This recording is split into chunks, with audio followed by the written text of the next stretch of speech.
Be'ezrat Hashem, demain soir, c'est la Iloula de notre maître vénéré, Rabbi Rahamim Hay Hwita HaKohen, Zecher Sadiq Vekadosh Livracha. Alors ce Shabbat dernier, on a mérité d'avoir son petit-fils Shibadel, L'Hayim Tovim Varokim, le Rav Rabbi Hananel Cohen, Rosh Mozdot, Chochmat Rahamim. Alors on a profité de sa présence et Baruch Hashem, il nous a parlé beaucoup du Rav et surtout beaucoup d'histoires, des Nissim Viniflaot, que le Rav il a fait pendant sa vie et aussi après son décès, comment il est intervenu dans pas mal de cas. On va essayer, Bezat Hashem, aujourd'hui de répéter un peu ce que le Rav il a dit, peut-être ajouter un petit peu, et comme ça on va voir la grandeur du Rav, et Bezat Hashem, que ce tout arena alenu. Et comme on l'a toujours dit, le soir de la Iloula, c'est bien d'allumer une bougie, faire des tfilotes. Morena Rav Rabbi Meir Mazouz Shalita, cette semaine il a parlé dans son Shiur Shvu'i, il a parlé aussi de la grandeur de notre maître, Rabbi Hwita Cohen. Il a dit, c'est vrai, c'est important d'allumer les bougies. C'est la première des choses, ceux qui peuvent venir à Moshav Brechia, donc demain soir, mardi soir, il y a la Iloula, c'est quelque chose d'exceptionnel, vraiment, c'est quelque chose à voir. Il dit, c'est un grand mérite d'être présent, de venir là-bas, bien sûr, participer dans tout ce qu'ils font. Et il dit, c'est bien aussi d'allumer les bougies, mais il dit surtout, le plus important, c'est que l'homme, suite à cela, il prend sur lui le lien de l'Imouda Torah, suivre le chemin de nos ancêtres, et aussi l'Imouda Torah, parce que les rabbinim, d'accord, les bougies c'est bien, mais qu'est-ce qu'il y a, les bougies? C'est pas suffisant les bougies, il faut aller au-delà de ça. Bien sûr, avec l'allumage des bougies, il y a ce qu'on appelle la Imuna, donc être Kashur la Tzadikim, bien sûr c'est important, mais surtout, prendre des bonnes résolutions. Alors, déjà un petit témoignage de son élève, Rabbi Masliach Mazouz, Zecher Sadiq Kadosh Livracha, Hashem Yinqom Damo. Alors lui c'était l'élève de Rabbi Hwita. Alors lui, Rabbi Masliach, il dit sur Rabbi Hwita Cohen, il dit c'était un Eshkol HaKofer. Ça veut dire quoi Eshkol HaKofer? La Gemara, elle cite beaucoup ce terme. Elle dit ce monsieur-là, cette personne-là, c'est Ish Eshkoliyot. Ça veut dire quoi Ish Eshkoliyot? Eshkol, en fait, c'est une grappe de raisin. Mais on dit Ish, Eshkol, Ish, Shekol, Bo. Et notre maître, Rabbi Rahim Hwita Cohen, c'était un Gaon Kadosh. Et lui, il avait des connaissances partout. J'ai lu un petit peu dans l'Ardama du livre de notre maître, Simhat Cohen. Il y a Morena Rabbi Mazouz, il écrit, il dit il avait une puissance exceptionnelle, surtout au niveau de l'écrit. On sait que, Baruch Hashem, partout dans le monde, les rabbanim, il initiait les élèves d'écrire Hideshwe Torah, Shirotu Tshuvot, tout ce qui est lié avec les mots de la Torah. Et surtout donc, en Tunisie, à Djerba, donc ils ont mis beaucoup le point sur ce lien-là. Et Moreno Arabe, il avait une rapidité exceptionnelle quand il écrivait donc, tout ce qui est lié avec la Torah, et tout sur les rabbanim et tout. Il dit, en peu de temps, malheureusement, lui, il n'a pas vécu longtemps. Il a vécu que 58 ans. Et pendant ce temps-là, il a écrit énormément de sfarim, énormément des lettres qu'il avait avec des rabbanim du monde entier.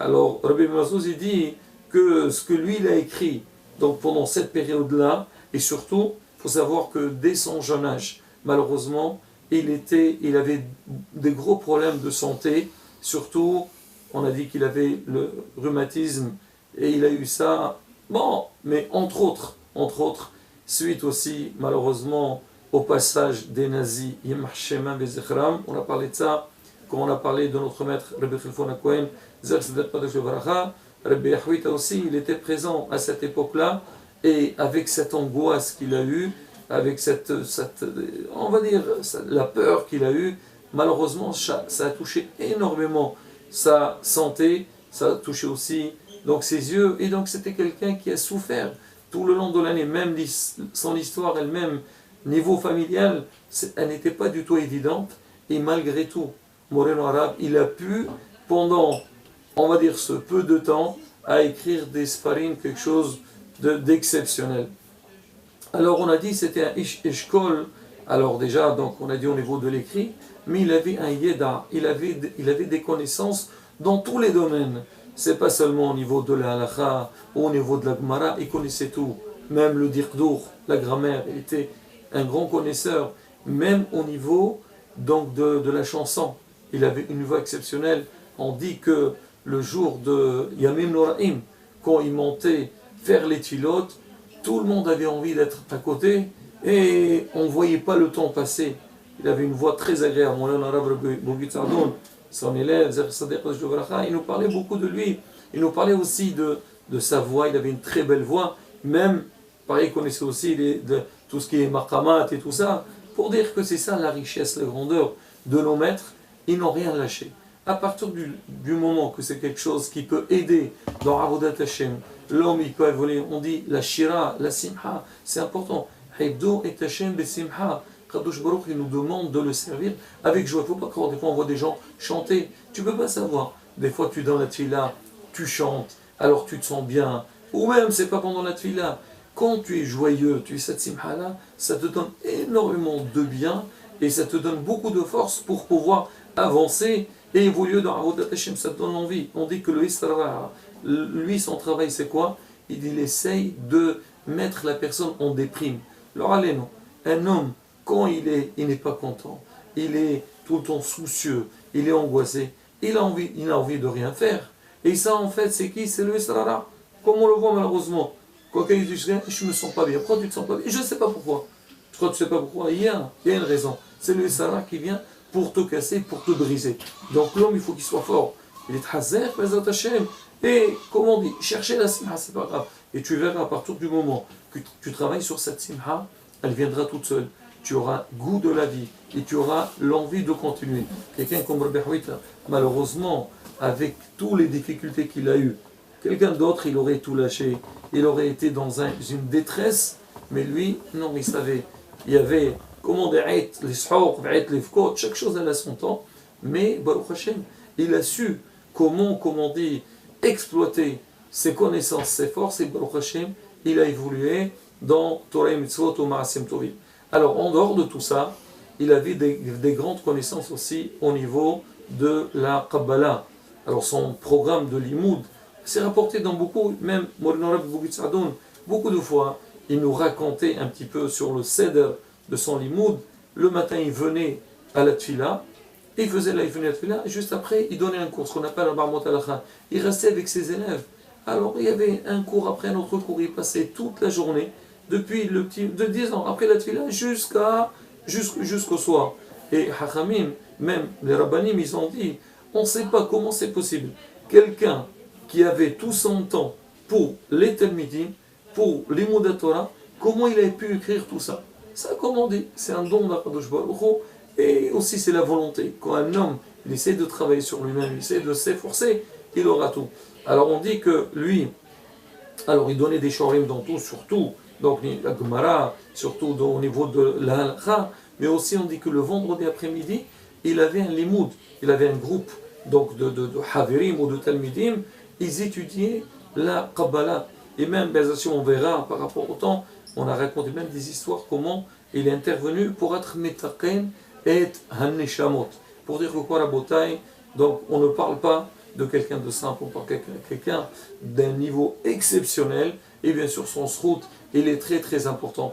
On va raconter rapidement quelques histoires, et si tu veux, on fera notre cours pour élargir un peu plus donc, sur sa biographie, et bien sûr l'histoire sur Nissim bin Niflaot. Alors, Moreno Arav Rabbi Hananel, ce vendredi soir dernier, il a parlé, il dit qu'il y avait une dame à Moshav Brechia, parce que le Rav, lui, il était à Djerba, quand il est parti en Israël, il a habité à Moshav Brechia. On dit sur lui, quand il est arrivé, il devait faire. Moreno Rabbi Omer, il a parlé de ça cette semaine, alors on lui a fait, en général, quelqu'un qui veut être Rav d'un Moshav ou d'un endroit, il doit faire Minfhan. Et donc, la Rabbanout, elle dit, bon, pour lui donner un poste, il faut être Bouhainoto, lui faire un examen. Les Rabbanim, quand ils ont commencé à l'interroger, il a commencé à discuter avec eux dans la lacha. Ils ont dit, écoute, toi, on n'a pas besoin de t'interroger, on voit à ta grandeur, il n'y a pas de souci, donc ton niveau, il est très très fort. Alors, il y avait une dame qui, après le décès du Rav, elle venait tous les jours.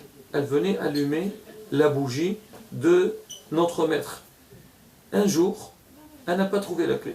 Alors on imagine un petit peu une dame, elle est décédée à l'âge de 92 ans, alors elle veut allumer la bougie, le kandil du Rav, et elle ne trouve pas, 10 ans, il s'était fermé, elle ne trouvait pas la clé. Pour elle, c'était un grand tsar.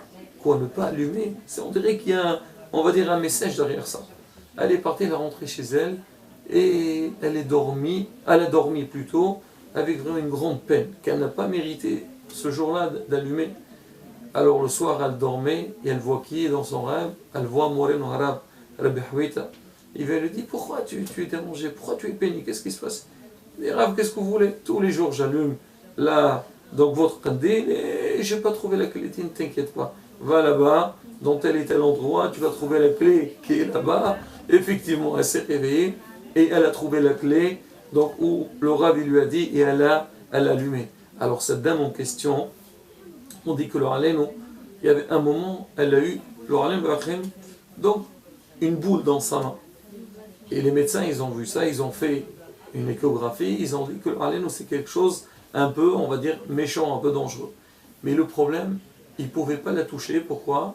Vu son âge, elle avait un âge, elle était un peu âgée, ils ont dit, on a peur, si on va vous toucher, ça peut faire des perturbations. Mais on va laisser, on va surveiller, et Hachem te fera des nissim l'autre. Alors elle, comme c'est une femme tmima, c'est une femme, qu'est-ce qu'elle fait? Tous les jours, elle allume le nerf de Rabbi Houita, elle prend l'huile, et elle essaie, elle loin, donc cet endroit-là. Tous les jours, elle le fait. Au bout de très peu de temps, alors, donc la boule, elle est partie, et les médecins, ils ont fait, donc, encore une fois, une échographie, ils ont vu que tout est parti. On dit, madame, qu'est-ce que vous avez fait? Elle a dit, j'ai rien fait. Je me suis connecté avec Rabbi Houita, Baruch Hashem, c'est lui qui a fait l'émission. Je finis avec cette petite histoire, on la ça, Bezat Hashem, pour le prochain cours. Alors on dit, il y avait quelqu'un, un chauffeur de bus. Alors lui, et le Halim Verachem, un jour, il ne se sentait pas bien, il est parti voir les médecins, ils ont vu, ils lui ont dit qu'il a un problème sérieux au niveau des reins, et il faut faire une intervention. Et il était un peu angoissé sur son état de santé, mais il n'avait pas le choix. Les médecins, ils ont dit, il faut qu'il fasse l'opération. Alors quand il était dans la salle d'opération, il voyait l'image de Rabbi Houita qui vient, il lui dit, écoute, ne t'inquiète pas, si Dieu veut, tout va bien se passer, tu peux être tranquille, et si Dieu veut, tu te lèveras sain et sauf, et tu oublieras même tes problèmes. Alors quand il a entendu ça, il s'est renforcé, et donc il était prêt à faire donc cette opération. On lui a fait l'opération, et Baruch Hashem, tout est bien passé. Alors lui, il ne connaissait pas Rabbi Houita. Alors une fois qu'il a fini l'opération, rentré chez lui, il est parti visiter la famille. Alors quand il entrait chez un de ses proches, il voyait la photo, donc accrochée dans la maison. Il a dit, c'est qui ce Rav-là? Et tu ne connais pas ça? Il leur a dit, ben ce Rav-là, alors quand il était dans la salle d'opération, lui il est intervenu, il lui a parlé, il lui a dit, t'inquiète pas, tout se passera bien. Et depuis tous les ans, il vient visiter, il vient dans le pèlerinage, donc la Hiloula plutôt de Moreno Harab, et disons, pour montrer son remerciement, et donc, vu l'intervention du Rav, il y a la tzon que Srot HaSadiqim Tarin'anu, Bezat Hashem, qui soit aussi de notre côté pour faire des tulotes pour nous et tout le clan d'Israël, pour qu'il y aura la Géoula, B'mihara B'Ameno, Amen, Ken Yarason.